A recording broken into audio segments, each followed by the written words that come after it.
Notre Dame men's basketball had a chance to take a step forward on Saturday in a game that they absolutely had to have, and instead it may have revealed everything about where this program really stands. We're diving into it coming up next.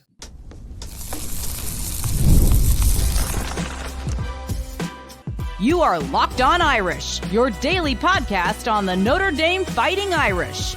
Part of the Locked On Podcast Network, your team every day. Hello and welcome in to Locked On Irish, your daily home for Notre Dame football. But today, we're talking some hoops. I'm your host, Tyler Wojciak. I'm a Notre Dame alum and producer at Fox Sports, and it is great to have you here with me on Monday, February 23rd. Thanks for getting your week started right here by making this your first watch or listen of the day. If you're here on YouTube, make sure you subscribe to the channel, or if you're listening to the podcast, please follow the show on your preferred platform. This episode is brought to you by Mazda. We put that same drive into every detail. Wins define the moment, putting in the work. That defines you. Stay tuned for highlights in this week's Moving the Game Forward. There's more to a Mazda because there's more to you. All right, today we are doing a deep dive into Notre Dame men's basketball at a pretty pivotal moment. And a great friend of the show, Tom Noie from the South Bend Tribune, is going to join me to break down the fallout from that brutal loss to Pitt on Saturday, the pressure building around this team, in the uncomfortable but honestly necessary conversation about the resources and the ability to turn this thing around. Here's Tom. All right, I am excited to welcome Notre Dame basketball beat writer Tom Noie back to the show. And Tom, I'll be honest, when we booked this, I thought there was a good chance that we'd be talking about a 2-game winning streak, which actually would have been the first for the men's hoops team since December of 2025. Instead, we are coming off a 73-68 loss to a Pitt team that was 9-7 going into the game. They had lost 5 straight by double digits, and it was one that you described as, quote, brutal in every basketball sense. So what made this one feel worse than some of the other bad ACC losses under Shrewsberry? They're coming off a very impressive, now we use that term loosely because it was a bad Georgia Tech team, but they won an ACC game. They won it at home. They played really well. They scored 89 points with no Markus Burton and no Jalen Haralson. So then you get a week off. And like you mentioned, they're going to Pittsburgh after a week off against a team that is absolutely dreadful, losing 5 in a row, all by double digits in the league. They've got 2 league wins. Everything is lined up, even if Jalen Haralson's not going to play, for Notre Dame to win back-to-back ACC games for the first time since late February, early March last season. So everything's lined up for them to play really well. Oh, and by the way, Darren Cummings, Pitt's leading scorer, he's out for the year with an injury. So he's not going to play. They're shorthanded. They're searching. Notre Dame was feeling confident, and you're thinking they're going to go in there and they're going to get this one, regardless of whether or not Jalen Haralson's playing. They're going to win 2 in a row. They're going to have 4 league wins. They're going to get ready for Duke on Tuesday night, and then everything just implodes. It's kind of been the story with this team and this program where it feels like every time they take a step forward, they take 2 steps back. And, you know, the offense looked pretty good against Georgia Tech. Like you mentioned, they scored 89 points. They did it without Burton and Haralson. And it helps when Certa scores 37 points. And then they come out in the first half against Pitt and score 20. So it just seems like that's been the story with this team. But it wasn't just the shooting numbers. I mean, they finished 9 of 38 from 3. You're not going to win many games doing that. But it just felt like there wasn't a strong sense of urgency from this team. So what bothered you more in that game? Was it the shooting numbers and a lack of execution on both ends? Or was it that lack of urgency, that desire from the opening tip, and just fight in a game that they absolutely had to have? Everything. Like you mentioned it. For whatever reason, anytime this program over the last couple seasons builds up any goodwill, and the last time we saw that was when they beat Missouri in the SEC ACC Challenge in December. And then, they go to TCU and Markus Burton gets hurt, but they win in overtime. And then they win 2 non-league games. And all they have to do to carry so much momentum into the holidays is to finish the non-conference play and beat Purdue, Fort Wayne, and look what happens. Everything that they had done up to that point, they just flushed. Like, let's, for whatever good will and good stuff that we had going and good vibes, let's just give it all back. And they did the same thing on Saturday. I'm looking at my play-by-play, and the first 10 minutes and 10 seconds at Pittsburgh, not a defensive juggernaut. We're not talking about Virginia in the pack line defense. Okay, Tyler, the first 10 minutes and 10 seconds Here are Notre Dame's baskets. A Braden Shrewsberry 3 from somewhere out near Latrobe. A Logan Imes drive off a late clock where it looked like they had nothing going. And a Garrett Sundred goaltending basket. That was it. For 10 minutes, that was the best you can do with an offense that scored 89 points. And like you mentioned, Cole Certa had 37, and they were knocking in threes from all over Northern Indiana the previous week. And they had a week off. Again, if Jalen Haralson had gone down and practiced on Friday, the day before the Pittsburgh game, I'd say, okay, they're going to struggle. I understand. They don't have their main handler. They don't have the guy they can go to for offense. But they had an entire week to devise some sort of game plan and then also a counter game plan. This is what bothers me almost maybe the most is we're going to go in there and we're going to have the same game plan against Georgia Tech. We're going to shoot a bunch of threes. And if we miss a bunch of threes, guess what? We're going to shoot more threes. But at some point, you have to have a counter and say, those threes aren't falling. Here's what we're going to do differently. This is the key of what we're going to do. And it was so ironic that Notre Dame lost in the fashion that it lost to Pittsburgh at Pittsburgh on Saturday, because let's roll it back all the way to 2009, 2010, when Luke Herringody goes down with the bone bruise in his knee late in the season. What did Mike Bray do? He devised the burn offense. And guess who they used the burn offense on for the first time? Pittsburgh. On the road, too. And so it's like, let's Cole Certa, Braden Shrewsberry. I know Micah Shrewsberry is going to give that. He has the utmost confidence in those guys. But once those threes stop falling, Micah Shrewsberry's got to be that offensive mastermind and say, you know what?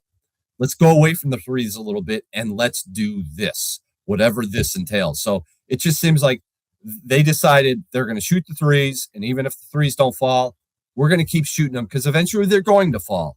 And they never did. And at the end, Notre Dame does.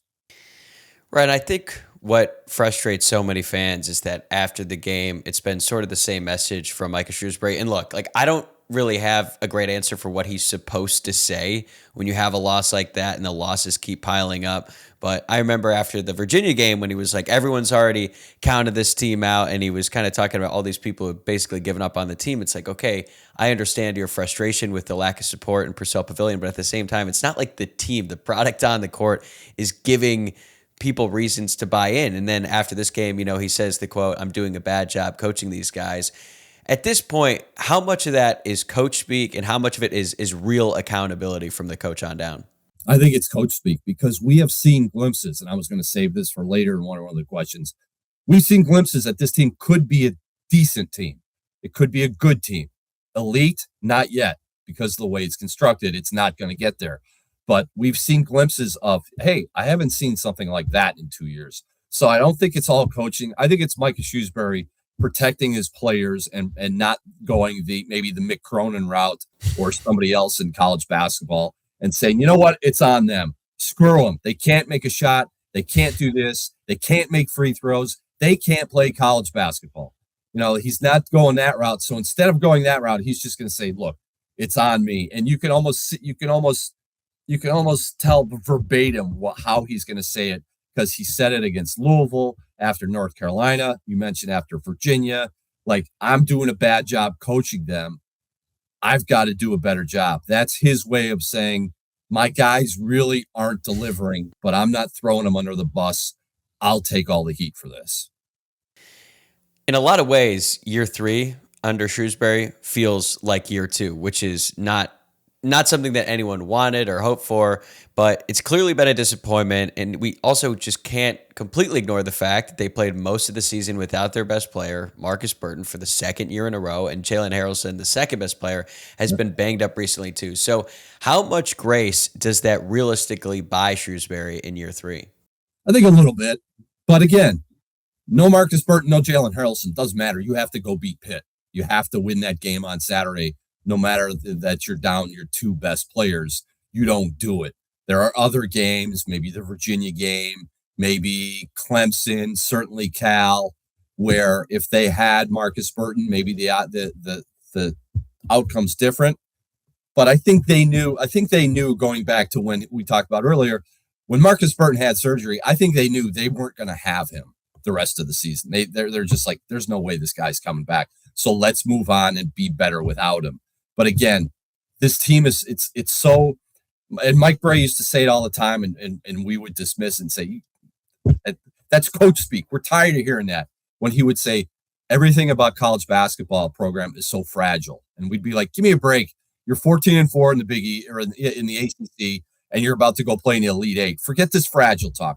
But you know what? He was kind of right, where it's so fragile to where if you take out 18.5 points per game with Markus Burton, and you had structured everything around, this is how we're going to play and this is how we're going to attack teams, and now you remove that from the equation, you've got guys that just aren't ready or weren't ready and maybe won't ever be ready to step into those main roles that Markus Burton had. So I think a little bit is you put an asterisk by it and say they're 3-11, but they don't have Markus Burton. At some point, you have to see what this program is whole. And you know what? It's never been whole in Micah's 3 years. Like the first year, and I think part of the second year, because Markus got hurt, Braden Shrewsberry got hurt, Matt Alacco got hurt, Kebajai got hurt. Everybody was hurt. Year 1 and year 2 was just all about survival. This was the 1 year. This was maybe the first year that you kind of thought, this is the team. We're going to see something from this team. And the fact that we haven't seen it and they're 3-11 is just something where you're just like, I don't know where this whole thing's going. Tom is going to be right back here with us in a moment to discuss how much grace we should give the coaching staff when you consider all the injuries that they've had to deal with. But before we get to that, I wanted to remind you that you can get Locked On Irish ad-free with the Everydayer Club. Plus, you'll get access to the members-only Discord channel. Check it out at lockedonirish.supercast.com. Today's episode is brought to you by Indeed. Workplace chaos, deadlines stacking up, inbox overflowing, and the one position you have to fill still sitting open. When the pressure's on and you need the right hire, this is a job for sponsored jobs.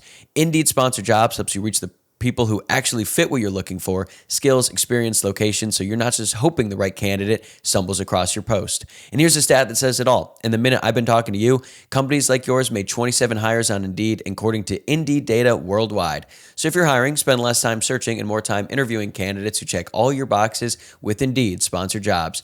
Spend less time searching and more time actually interviewing candidates who check all your boxes. Less stress, less time, more results. And when you need the right person to cut through the chaos, this is a job for Indeed Sponsored Jobs. And listeners of this show will get a $75 sponsored job credit to help get your job the premium status it deserves at Indeed.com/podcast. Just go to Indeed.com/podcast right now and support our show by saying you heard about Indeed on this podcast. Indeed.com/podcast. Terms and conditions apply. Need to hire? This is a job for Indeed Sponsored Jobs. So if you strip out the injuries for a second, which I understand is difficult to do because you mentioned like Micah Shrewsberry has dealt with a lot of them in his first 3 years as coach, what areas have actually regressed this season and what areas, if any, have sort of quietly improved? They were determined after last year from being so close in so many 2-possession, 1-possession league games of closing those out and saying, we're going to be better in that area and we're going to get some of those wins. And they just haven't done it for whatever reason. Last night, that was a winnable game. Even the SMU game, that was a winnable game. They were down 6 late. Virginia, they're up 19. I know it was early, but if you're not up 19 against a ranked team in your building in a league game, you've got to win that game. So I think they have not yet taken the step of understanding or knowing what it's like to raise your level from A to B to C and close those close games out. They're still stuck in that rut. But on the flip side, where they have improved, you look at some of these games against Louisville and SMU and Virginia. These were games last year and the previous year where they would get absolutely boat raced off the floor.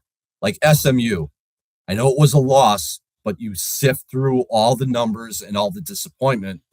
It was a 6-point game. They lost, 89-81. It was an 8-point loss. It was an 8-point loss at home. Last year when they played SMU at home, we all remember what happened. They're down 25 at half. They're down 34 at one point in their own building. They never lead, and they lose by like 27. So they've improved. They've improved talent-wise and maybe structure-wise to where they're not getting blown out game after game after game after game like they did last season, but they still can't understand that once you get to 8 or once you get to 6 or once you get to 3, what it takes as far as focus and execution and just being locked in to get themselves over the hump to win those winnable games that they continue just to let go. Yeah, I mean, we saw that in the game against Pitt where they were down late in the second half. They came all the way back, and then in the blink of an eye, they were down 9 again. And you're like, what just happened? And to the point earlier about how they are able to take 1 step forward and 2 steps back, that all happened within the same game against Virginia. Right. Like, I couldn't believe it. They go out to this 19-point lead, and you're like, wow, this is really impressive. And then Virginia just climbs all the way back, and then it goes into OT, and then they aren't able to get it done. So it seems like that was such a key moment, too, because they were like, man, they were right there. They're finally going to get that first-ranked win under Shrewsberry, and it just didn't happen. And when Notre Dame signed Shrewsberry, it was to a 7-year deal. He's only in year 3 and has a 40-53 record so far. What does that mean for the temperature around the program? Like, do you think that the powers that be are still willing to be patient given all the unfortunate injury luck that he has had? Or do you get the sense that the urgency is a bit higher than that? You want to say, well, the urgency's higher because darn it, they've got to start winning these games, and they got to win 10 league games, and they got Notre Dame fan base. Let's pump the brakes on all of that, because if Pete Fallout sits down with Micah Shrewsberry, say the end of the season is today. If he sits down with Micah Shrewsberry tomorrow and they have a conversation, and Pete Fallout can honestly say to Micah Shrewsberry, I've given you every opportunity and given you every resource to succeed. And I've allowed you to build this roster in any way, shape, or possible to succeed. And I have not seen any progress from year 1 to year 2 to year 3. If Pete Fallout can say all that he's in his place to say, right mind to say, we're going to make a change. This program is so hamstrung with NIL, with roster management, roster building, roster construction, that it's not a coincidence, Tyler, that we sit here on February 22nd and the 3 teams that would be left off out of the ACC tournament right now would be Notre Dame, Boston College, and Georgia Tech. Because if you look at the aspirational peer of what Notre Dame basketball is, who's their peer in the ACC? It's Boston College, it's Georgia Tech, and to an extent, it's Wake Forest. It's not a mistake that all 4 of those teams are in the bottom half or the bottom third of the ACC, because they're being asked to do something. They're being asked to build a college basketball program in a way out of maybe 365 teams. Maybe 10 are doing it the way Notre Dame is supposed to do it, with limited NIL, with limited transfer portal additions. Like, they're going to build it the way you built it in the 1990s or the 2000s or the early 2010s. No college basketball team is building that. And before we went on the air, we talked about the Michigan-Duke game. We talked about Arizona-Houston. Those are games that are light years away from Notre Dame. But you know what? Notre Dame has put itself in that position to be light years away.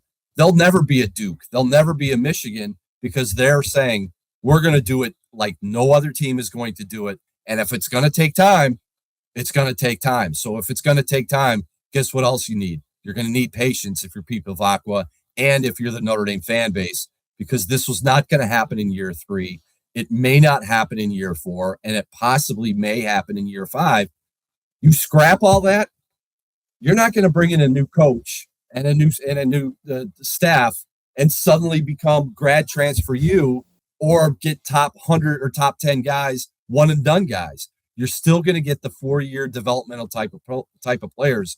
So unless Notre Dame is willing to say, we're going a totally different route, there's no choice. They have no choice but to ride this thing out and be patient with this process that they've chosen.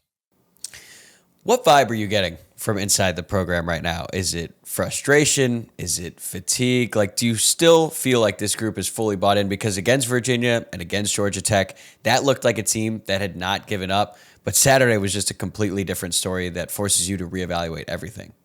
I'd say frustration, obviously, because they're 3-11. because they know that they're better than what their record says. And then now it gets interesting because now you're looking at the end of the season. Like you've got 13 days left from today to the end of the year. You've got 4 games. You get Duke, you get NC State, you get Stanford all at home. And then you're probably going to have to go play a de facto play-in game at Boston College to end the regular season. So I think it's frustration, but I haven't gotten the sense that they're just like, what's the use? Like, forget it. We're done. We're packing this in. Like, I think they want to be good and they want to win, but I just don't know if they know the proper way to go about being successful and sustaining success and building 1 win with 2, with 4, with 5, because it's always been, as we talked about, 1 step forward, 2 steps back, 2 steps forward, 1 step back. They just don't know how to sustain success. And that's got to be frustrating. How damaging would it be if Notre Dame doesn't even make the conference tournament? I go back and forth on that. Like you've got to make the tournament. Okay. You've got to get to Charlotte, whether or not, even if you're the 15th seed and you've got to play the first game. And I know the Micah Shrewsberry's words are going to come back on him, where he said after the first year, we're never coming back to the first game on the first day. And they've played it now 2 years in a row. They may wind up playing it 3 years in a row.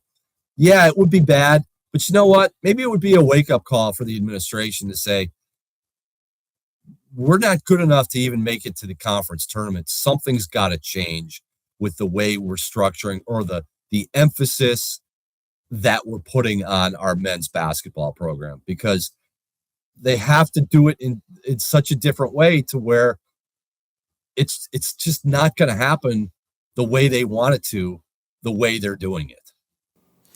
Yeah, I get your point, and I think it's probably time to address the elephant in the room. When you see Notre Dame go all in as they have been on football, and look, no fans are going to be upset about that, right? The fact that Notre Dame is very active in NIL and football, and not only that, this offseason, they took a lot more undergraduate transfers, certainly more than they ever have done in the past, which in theory, should open the door for that to happen in men's and women's basketball as well. And that's crucial.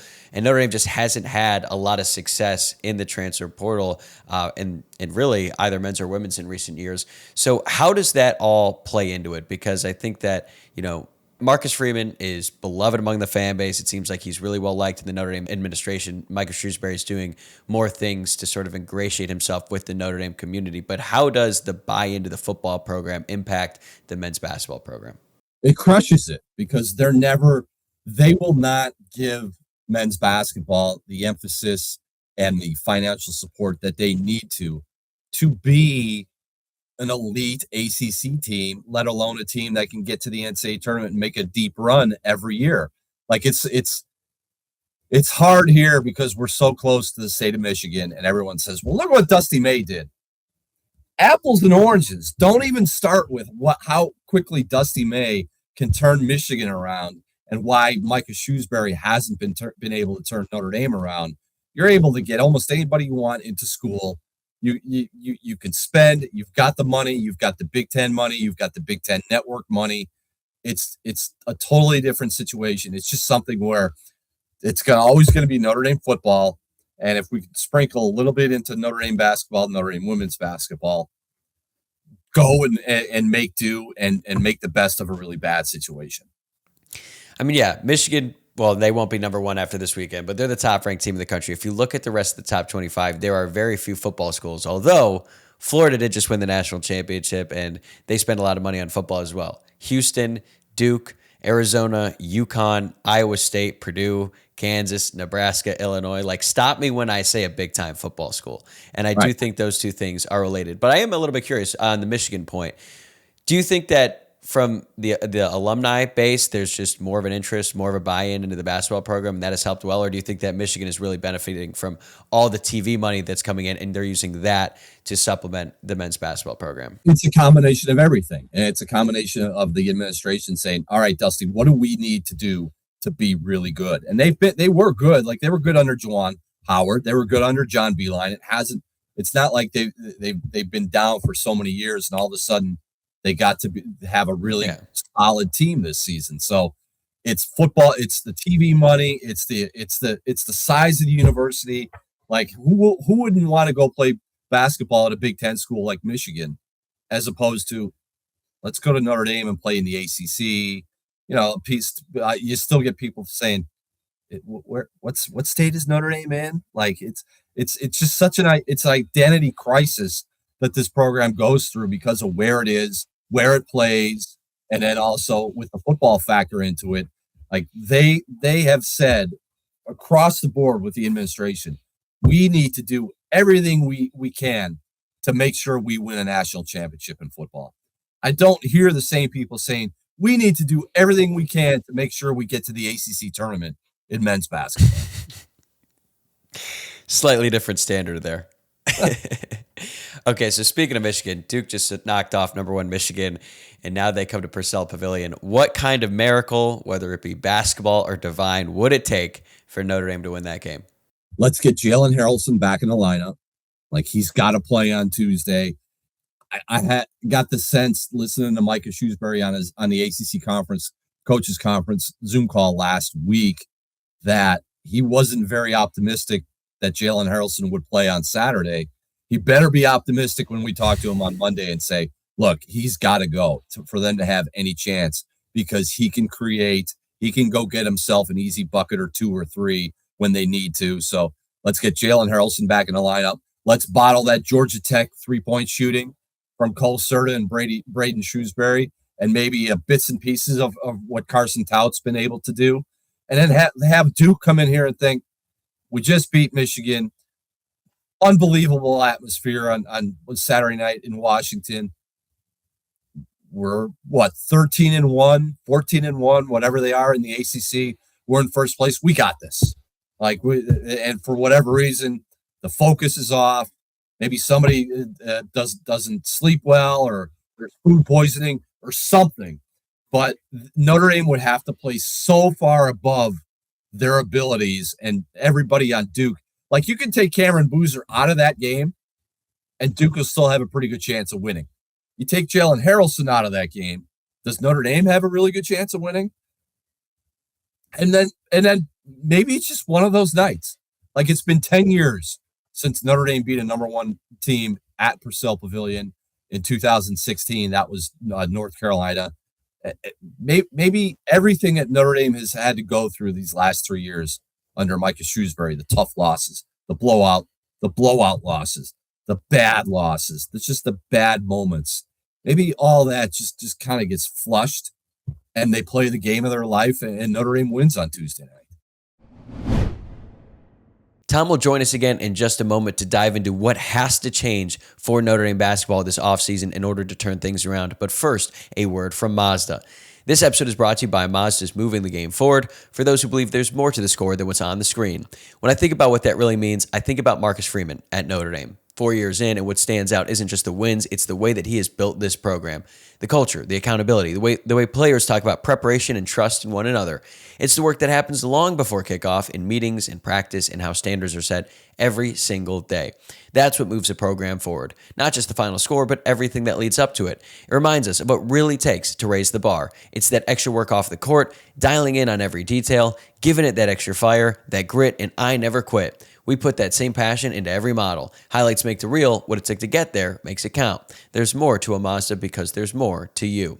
Today's episode is brought to you by FanDuel. Ever wanted to experience the NBA Finals live and in person? FanDuel is giving you the chance to turn that dream into reality with their NBA sweepstakes. Here's how it works. Use your profit boost on any NBA future and you'll automatically be entered for a shot to win an NBA Finals trip for 2.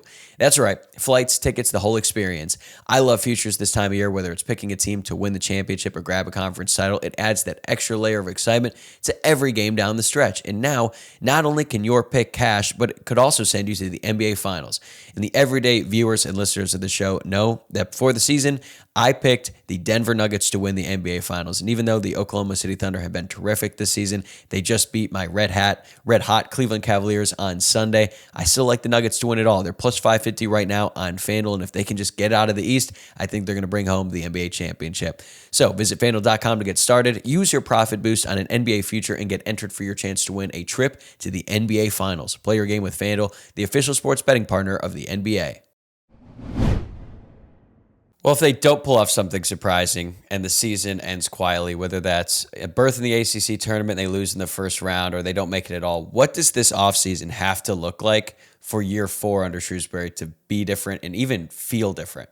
You've got to bring everybody back on this roster, and that's going to be tough because anybody can leave. Like I've already been being asked the last 6 weeks, what's the roster going to look like next year? Who's leaving? Who's staying? Who might, like, everybody can go.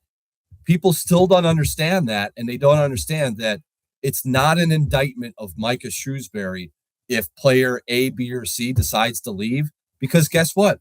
You're encouraged to go, especially if a team is going to say to Cole Certa, here's $2 million. Come be the sniper for us in this conference. How do you turn down that money? Like you want to be loyal. He wants to be loyal to Notre Dame. He's a Micah Shrewsberry guy. But if somebody comes knocking with a massive bag of cash in this day and age, it's hard to turn down. And it's not saying, I don't believe in Notre Dame. It's saying, I'm 18, 19, 20 years old, and somebody's going to give me $2 million to play. So you have to bring everybody back. You have to make some sort of splash in the portal. And even if it's just one player, we're not talking about go out and get 3 top 20 transfers. Get one guy that can come in and you can plug into that lineup and can give you a jolt of rebounding or toughness or interior scoring or whatever. Do that, and then just lock yourselves in the gym and get better, and forget all these live ball turnovers that Micah Shrewsberry talks about pick six as being pick sixes, turning the ball over, falling down, bad passes, bad shot selection.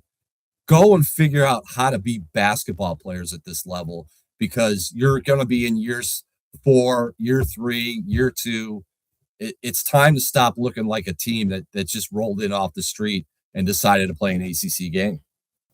So what's Micah Shrewsberry's pitch going to be to keep guys like Haralson and Certa or anyone else who might be considering testing the waters here? Like, what is he going to sell after a season like this one? Believe in me, believe in us, believe in this place. Like, that's one of the reasons Garrett Sundra, Sir Muhammad, and Cole Certa basically said, I think 48 hours after last year ended, we're coming back. And I talked to Cole and I talked to Sir about that in the fall and said, why did you feel it was important to announce that you're coming back? Like, that's the world that we live in now, where guys have to say, yeah, I'm staying. And they said, you know what? We believe in Notre Dame. We believe in where this program's going. And we just absolutely love playing for Micah Shrewsberry. And I forget what game it was. It was maybe it was a Florida State game. Or maybe it was, I think it was a Florida State game. And Cole Certa, they're talking post game, and Cole Certa and Micah Shrewsberry leave the room, and Certa goes right up to Micah Shrewsberry, puts his arm around him, and starts giving him a pep talk.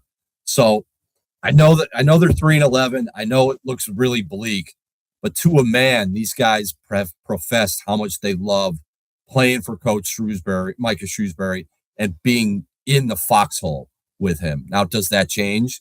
Money changes everything. Right. And at this point, like you said, anyone is technically on the table to leave. But if Notre Dame is able to turn this around, because it's not just Micah Shrewsberry, even though I understand the frustration, with him as the head coach, and he's had some, tough moments. We haven't even talked about his blow up on the official after the Cal game. I think you and I talked right before that. And of course that happened a couple of days later. And I was like, damn, I really wish I could have asked Tom about that, but it hasn't always been, these great moments for him. But as we've already talked about, probably needs some more help from the administration as well. So if they are going to turn this around, what is the most important thing that would have to change for that to happen? You have to have success. Like, you have to start winning. You have to show, there have been times during losses, and pick the games. We've talked about a lot of them here. SMU, Virginia, Florida State, where you see glimpses and you can sift through all the bad stuff and the bad karma and the bad vibes around this program and say, if you dig deep, you can see a good basketball team in there. And that has kind of carried what the narrative has been the last couple of weeks as to they're close. They might be close. But after yesterday, you're back to, I don't know where this whole thing's going. Like, is Micah Shrewsberry the guy for Notre Dame? We're 3 years in. Tyler, I still have absolutely no idea, because every time you think Micah's the guy and this guy's going to do this and this guy's going to do that and everything's going to be okay, just watch. Patience. Something like Saturday happens where it just knocks everybody back and you're just like, you know what? Who knows where this whole thing is going? Tom, I really appreciate you taking the time and all your great insight, even when the subject matter isn't exactly sunshine and rainbows. And for everyone listening, make sure that you are reading Tom's work in the South Bend Tribune. And thanks again. Let's do this again once this season comes to a merciful end. Might be sooner than later, my man. All right, that's a wrap for this episode. Thanks again for making Locked On Irish your first watch or listen of the day. If you're on YouTube, please subscribe to the channel and hit that like button on the video below. Or if you're listening on Apple, Spotify, or any other podcast platform, please follow the show, leave a rating, and drop a review. It helps more Notre Dame fans find the show and keeps this community growing. And by the way, if you never miss an episode, the Everydayer Club is built for you. Get Locked On Irish ad-free plus members-only Discord access and more. Head to LockedOnIrish.supercast.com to join the club. Have a great rest of your day, everybody. I'll see you soon.